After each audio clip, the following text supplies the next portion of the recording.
పర్లేదు. తిరిగి అందరూ నీవు సెలవిస్తున్నావు. నీ దృష్టికి 1000 సంవత్సరాలు ప్రకటించిన నిలకడ ఉన్నది. జాతీయాల యొక్క జాము వలె ఉన్నాయి. వరద చేత నీవు వారిని పారగొట్టి వెళ్ళగా వారు నిద్రింతురు. ప్రొద్దున వారు పచ్చ గడ్డలే చిగురింతురు. ప్రొద్దున అది మొలచి చిగురించును. సాయంకాలమున అది కొయ్యబడి వాడవాడు. నీ కోపం వలన మేము క్షీణిస్తున్నాము. నీ ఉగ్రతను బట్టి దిగులు పడుతున్నాము. మా దోషములను నీవు నీ ఎదుట నిలుచుకొని ఉన్నావు. నీ ముఖకాంతిలో మా రహస్య పాపములు కనబడుతున్నాయి.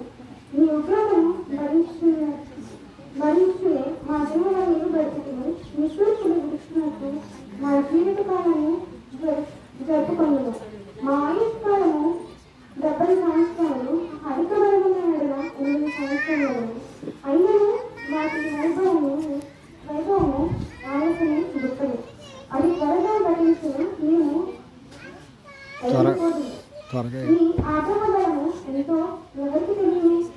నీకు చెందవలసిన భయము కలిగి పుట్టు నీ క్రోధము ఎంతో ఎవరికి తెలియను. మాకు జ్ఞానబోధనము కలుగునట్టుగా మా దినములు లెక్కించుటకు మాకు నేర్పు.